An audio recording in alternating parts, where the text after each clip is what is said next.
Hi, this is Dennis with Second Chance Tackle, and today we're going to do a problem diagnosis on why a Penn Battle III has failed. Rich sent this one in, Rich from Philadelphia, and he tells me that the reel is 3 months old and that it's having difficulty with the turning, that he caught a little fish and it felt like he was trying to catch a very big fish. Says it's noisy and squirrely. Well, I guess the first thing that I always wonder about, it's a 3-month-old reel. This is eligible for being serviced under warranty. And, well, Rich just said he didn't want to be bothered with it. Can I go fix it for him? I'm going to give it a try. But let's see if we can identify what the sounds and the noises are, and then we'll get underneath this thing, see if we can understand more about that reel.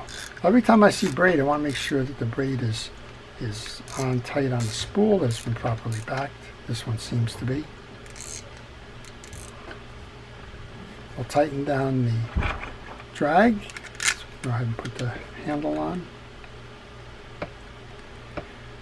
Let's see if we can figure what it is. Well, it's pretty noisy for a 3-month-old reel.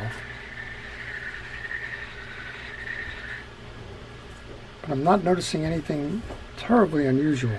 Now, these do have an interesting little oscillation system, but the oscillation system seems to be okay. So let's take this apart. Let's see if we can identify an issue there, and see if we can help him out. Well, we're going to start by removing the top side of the reel, the spool and the adjuster button. And while I'm doing that, I want to encourage you to subscribe to my channel. If you do subscribe to my channel, please use the notification button. That'll let you know when I'm posting videos, and well, you can take a look at these videos, see if those are ones that you want to watch. And if they are, you can jump right on them and lessons learned. And if you don't want to watch it, well, you can pass. But the notification button is a great way to learn that. All right, there's a little bump guard. That's the next piece that would come off of this reel. And one of the places that you should go for information on these reels is the owner's manual. They usually have a schematic in them. And if you don't have the owner's manual, you can always go to the internet and get this schematic for the reel. I'm going to need to do that later because, well, I'm going to have to figure out if a part is needed. I'm going to have to figure out what part is needed. Very unusual for a 3-month-old reel to start sounding the way it does. Now, I am taking some of the screws out and noticing that there is some accumulated salts in that on there. I know Rich said he rinses this off after every use. He really hasn't used it too much, so this, for a Penn Battle reel, it shouldn't be sounding this way. But he didn't give me any more information than that. One of the things I'm noticing here, this is kind of interesting. This case is not square. If you want to look at this case right now, you're going to see that it's proud, that there's a razor knife's blade width between where that should be and where it is. And it becomes more pronounced if you look here, where it should be joined. You can see that the blade is inside the case. Well, that makes me wonder. It makes me wonder if it was never installed properly at the factory, and what we have is a case of just, case used a different way now, a misalignment, and the misalignment causing the noise. I don't know. We're going to have to take that out and find out. Very, very unusual. I'm sure that Rich hasn't been in the reel. Just looks like somebody maybe just didn't do their job. Well, that would be a case where you would want to go back to Penn and say, hey, you guys messed up. Look at this, the case is partially open. All right, let's see if we can get this off. Oh, we can get it in, it just went back in the right way. I wonder if that's, probably fixes it right there. Don't know. We're going to continue to do the parts inspection now. I think that's what we had. We had a main gear that would be misaligned because of the way that the case was sitting.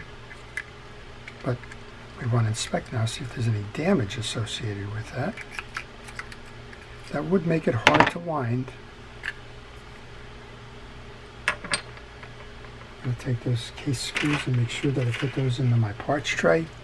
This is a high-tech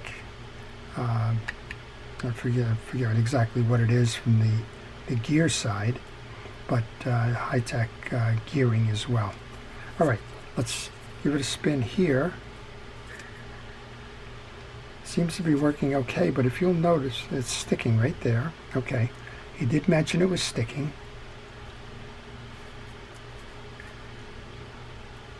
And I think we can see what that is too. All right, let's take the axle shaft out. What I believe is happening here is that, one, this is a very dirty reel. This does not look like it's 3 months old. But what you can see here, we're seeing sticking. Look at this here. This has got a lot of dried grease and junk. And I think when it's trying to get up top, it's kind of jamming in from the dried grease. All right, let's grab a screwdriver here. This reel clearly needs to be cleaned and serviced. I'm concerned that that case was off, and what happened was water got inside here. These are not the best sealed reels. You have a case that's got that, then this is what's going to happen. We can see that there's all kinds of dirt and debris there. These are all going into a parts tray. I'm going to hold on to the axle shaft for a moment. I'm going to pull some parts off. And we're going to come back. Let's remove the main gear. Well, this is another case where I don't think that I have a screw on this side, but I want to check. If you pulled the schematic, it would tell you. But this one is either just stuck in the bearing. There is no screw. It's either stuck in the bearing or it's just being particularly stubborn at the moment. All right, we can walk that out. The main gear is the next piece that you want to check. You want to check for damage. There's a lot of old grease in these channels here. So what we're going to do with that is we're going to clean that up. I don't know what the source of the noise is, but I'm thinking we probably got some wear on these gears because of that misaligned case and getting seawater in there. Okay, I'm going to spray that down with a little penetrating oil to help clean that up. Then I'm going to run a little screwdriver through each channel of the gear. Now it might take a little while, but that could be it too. We could have a micro salts and micro sands in here that we're hearing grind. I can see as I pull through this that there's a lot of that, and that the channels below on the teeth are coming out nice and clean. So there's definitely debris in there. What exactly the debris is, I'm not quite sure, but it's definitely in there. And this is the time where you want to be patient, not rush things, and make sure you're cleaning everything as best you can. Good place to tell you to take pictures as well. I've been pulling pieces out here. I kind of know how this reel goes together, it comes apart. But if you don't know that, then a great practice is to take pictures. And I'm taking pictures. I have the fail-safe. It's this video here, and maybe that's why you're watching it. Maybe you took one of these reels apart and you're trying to figure out how to get it back together again, or you're not quite sure where the pieces and parts came from, and so on. So this is a good place to do that. All right, that main gear is cleaned. Put that back. While I'm in the cleaning mode, let's wipe off that crossline block. There was a lot of that debris gathered on the top here, the old greases. And I'm also thinking that, well, we'll get to that in a moment in the case, but I'm thinking that that is also an issue. There's an oscillation gear. And again, for the time he's telling me he's had this reel, this is not right in terms of that. So I think seawater may have gotten in here, if the 3 months is accurate. Seawater may have gotten in here and dried all of that out. Look at this, there's no grease on this at all. It's all evaporated or dried. When you take off the oscillation gear, he said it's sticking. So what you want to check for is check to make sure all of these teeth, like the others, are there and that they're not clogged. I'm using a hard bristle brush to pull through the channel of these teeth. It's like a toothbrush. You can go use a toothbrush if you like. And then inspect them. This one seems okay. So I have the oscillation gear and the screw off of that. And here's the piece that I think it's bumping against. It's causing the stick. Maybe, maybe not. But look at all the old grease up here on the bottom of that pinion gear. Well, that's just like anything. If you're trying to close a door and you got something stuck in the door, that door won't close all the way. And it's quite possible that what is causing that stick is that it was bumping up old grease on the one, old grease on the other, just not having enough room to make that last roll of that oscillation cycle. Spin it. It's spinning nicely. There's a little bit of noise with that. Let's take this off. Service the bottom. And, well, I think that this one, I don't think we're going to have to go for parts on this one. I was initially thinking that we might have to. I don't think that now. And I think what we need to do here is just make sure that it's cleaned again, re-lubricated properly, and that it tests out okay. So I've found a lot of odd issues lately. This one's certainly odd that the case was opened or not fully sealed when it was manufactured. That kind of bothers me a little bit. Alright, we can remove the rotor. Now, I tested the wheel before. The bail is working fine. I just like to use a little bit of penetrating oil in the seams of the bail just to make sure that it stays loose. Work it back in and out, and then you can go ahead and put that into your parts tray as well. There's 3 screws that hold the assembly on for the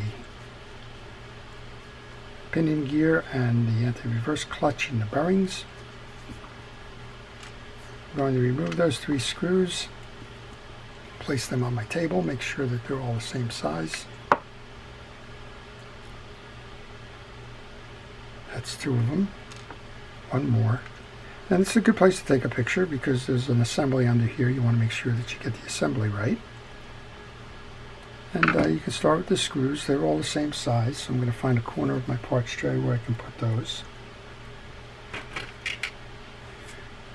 The collar is the same size, it's symmetrical, so it doesn't matter which post you put that under. This is your pinion gear assembly. And let's go ahead. You have a collar and a bearing. Bearing sits inside the collar. On the collar, you're going to notice there's an indentation on this side. Next up is your anti-reverse clutch and sleeve. And then we have the bottom bearing. Those are all sealed bearings in this reel. So you really can't do much with them, but the good news is they really shouldn't be making a noise because nothing's supposed to be getting into them. A lot of dirt on this. That could be another dirt and dried grease. Again, I think that's probably where the noise is coming from. So I think when he says noisy, I think it's probably the lack of grease here because we're not seeing it. If it's damaged the gears, there's not going to be much we can do to eliminate the noise now. All we can do is prevent further noise from happening. I'm going to slide a Q-tip through to make sure we get the old greases out of this. Okay, we want to take our fishing reel grease. I'm going to use a fishing reel grease, Penn Precision Reel Grease. Not because it's a Penn reel, but because it's a fishing reel grease. And we're just going to coat the grooves in that pinion gear and a little bit where the race of that lower bearing is going to go. Since this was a very dry reel, let's make sure we get a good amount in there. This is a sealed bearing. You don't do anything with a sealed bearing. And there's a little collar here. That collar is on the downside. Next up then is our anti-reverse clutch. There's 2 sides on this anti-reverse clutch. There's a plastic side and a metal side. It's very important to note if you put it on upside down, it will perform poorly because you won't be able to crank your reel forward. It'll only crank in reverse. Check that, make sure that it's working, and it is. And we have our bearing assembly for the top. Remember, there's a side that has a lip and a side that's flush. The side with the lip goes on the bottom. That's your case bearing. Set that in. Let's go ahead and grab the collar and the 3 screws out of our parts tray.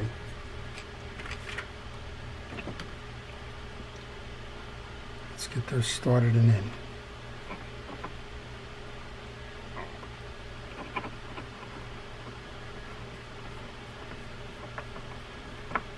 So these overall are very nice reels. They've closed the gap between the Penn Fierce and the Penn Battle. It used to be that the Battle got an extra bearing and some other things. Now pretty much the Fierce and the Battle IIIs are the same reel. And I don't remember exactly what the other thing is, but it almost makes you wonder why I paid the extra few dollars for the Battle. I think they're up to Battle 4 now, or Fierce 4 or whatever. They keep changing them. I think it's just a fashion industry change, quite honestly. They're good reels, they're solid and dependable reels. And the features and functions that they tend to add, well, to me, they don't make a good reason for going out and buying the latest and greatest version of them. All right, we can put the rotor back on. Let's get that rotor nut. This one I like because it has the cap on. You cannot over tighten it. Reverse the throw on your wrench. Tighten that down. Give it a spin. That's nice and quiet there. And let's get the cap to tie down for this. That goes on. And the tie down screw will complete this top end. Well, we're going to find out whether the cleaning and the re-lubrication is enough on this reel. So we've cleaned out most of the case. I noticed there's always a little bit more cleaning you can do, but I noticed on the back end of the bearing here I missed a little bit.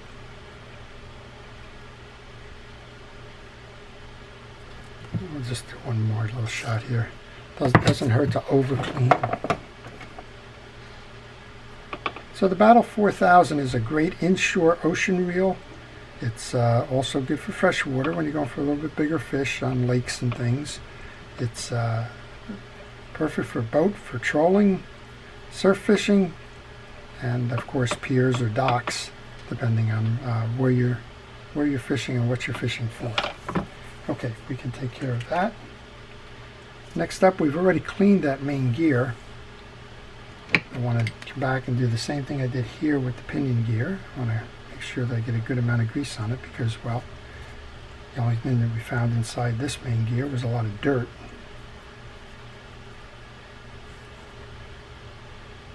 And we want to take precaution to make sure that all of that is good. We want to get grease on the back teeth. That's going to drive the oscillation gear, and a little bit on the stud, which is going to ride inside the bearing. Before we go to put the main gear in, we want to put the oscillation gear in. This gets grease on all sides. We've already cleaned and inspected. You want to get it on the back side because that'll ride inside the case. You want to get it onto the teeth, which you're going to merge with the teeth we just showed you on the main gear. And you want to get it on the face because the crosswind block is going to ride on that. When you go to put that gear in, put it in with the stud at the bottom of the case. That'll make it a lot easier for you to set that and get the axle shaft pinned down when it's time. All right, I need a little bit of coordination here that I generally don't have. I'm going to get that tie down screw in. Sometimes you're going to find a Penn reel that has the oscillation gear floating. Sometimes they have these little screws holding them in. Make sure it turns free and easy. And again, stud belongs below. Well, as luck would have it, my battery just ran out. I think I was at the point of saying the stud needs to be below on that oscillation gear. Let's get some grease into the track that gear's stud is going to ride into. And because that stud is offset, when you move this up and down, it's going to, well, when you move the gear, it's going to move that piece up and down. All right, now we put our main gear back in. I'm going to put a little bit of grease onto the side here. We already have a little washer on there. This is going to fit the bearing in the case. Now we can take our axle shaft. Let's get a little bit of grease on that. Bring that through. Merge it into your crosswind block. And then find your little set screw. That's going to hold that in place. I only have 2 screws left. Of course, I picked up the wrong one. The flat-headed screw is the one that belongs in the crosswind block. The other one is for the bump guard on the outside case. Okay, tighten that down. This time around, we want to make sure, among other things, that this case is seated flush and firm. That is the one piece that I did identify that said maybe that's what's out of order here. So let's make sure this gets on there.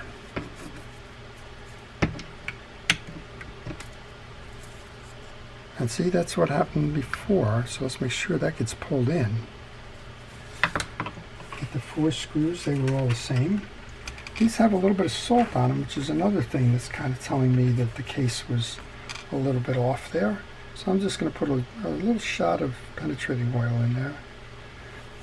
That will dissolve the salt as we go to reinstall. When I put the case screws in, I like to put them in on opposite sides. So we'll go one here on the bottom, we'll go over to the top on the other side. And that'll also prevent binding like we may have seen here if that case was actually opened.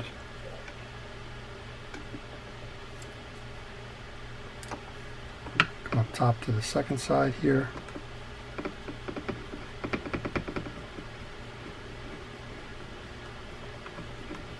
Bring that over to the bottom side. So we're alternating left and right, high and low. And we got one more, and then we got the bump guard. And we'll service the spool, and we'll see if it made any difference.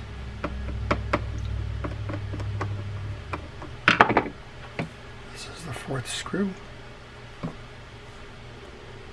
So the architecture inside these reels is very similar in nature.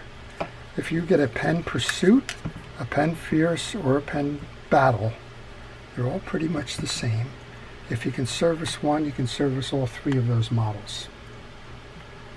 And you can use this video on any one of them, and you'll be close enough. Here's your bump guard feature. This has a little tag on it.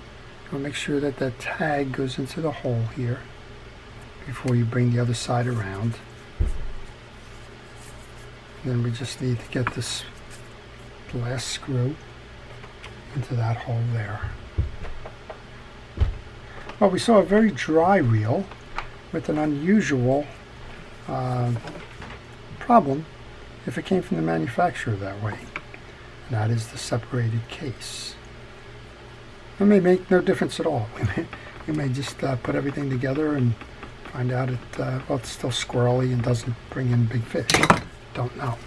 Before we leave this, we want to go to the drag system. This looks like factory drag system. It's got the Penn grease on it, right? Same Penn grease, right? And looks like it's okay, but you always want to check. There's no sense doing the reel partially. Find the place where this clip is split. Go with a screwdriver or a knife or something. This is a spring clip, so when you remove it, make sure that you're holding on to it. And then I'm going to grab a little pick here to pull out the drag stack. Now these washers come dry from the factory, and it's actually a reverse of what we used to see with the eared washers. It's actually that the fabric washers are the stationary ones that hold the spool. Make sure that they're clean and free of debris. They are. And we should have 3 or 4 of these metals and fabrics. So you start with the fabric, metal, And then next up is another fabric. These don't appear to have a lot of use, so I think what Rich is telling me is pretty much correct. These aren't worn out, or it's not like this reel was used and abused or anything. And here's your top washer. Now you put that clip back in. And this has one more drag in it. This has got 4 drags, the Fierce and the Pursuits and that have 3, so it's got a little bit more max drag. Let's go ahead and load this. Oh, there's a little bit of dirt under there. Let's get that out of here while we're at it. All right, put the spool back on, and we'll see how we did. See if it made a difference or not. If it didn't make a difference, my recommendation to Rich is send it off the pen. But I know now we've got enough greases and oils in here the way they should be. We've cleaned out the case. We saw it was very dry. Only what I'm concerned about is that sticking. And I'm thinking maybe the accumulation of the dirt and debris on that shaft could have been the cause for that. You want to get a little bit of oil into your handle slot here. Let's bring this in. A nice handle. Let's see how we did. Well, we still get the noise, but it's certainly turning and I'm not feeling the stick. So I think what we're going to say on the noise now is we probably had some gear wear that was associated with this case being open. Now we're properly aligned. And there's nothing, unfortunately, that you can do with the gear wear. Actually, it's pretty quiet right now. That oils and greases seem to be working in, and it's getting a lot more quiet than it was. Yeah, absolutely. All right. Hey, Rich, that's what you got. And thanks for sending that in. Very unusual issue. I'm 95% sure it was because this side of the case was not set right. And then, of course, that allowed the waters and dirt and debris to get in there, evaporate the greases, and, well, caused a rough ride. All right, you're going to have to tell me when you hook the next big one whether it's a fight or not. But I think that you've got this one back where it belongs. We've given this reel a second chance. I hope you've enjoyed that. To all of our first responders and essential personnel, thank you for everything it is that you do to keep us safe. I truly appreciate your efforts. To everyone, please stay safe, stay well, stay watching, keep your reels maintained, and have a great time on the water. This is Dennis with Second Chance Tackle.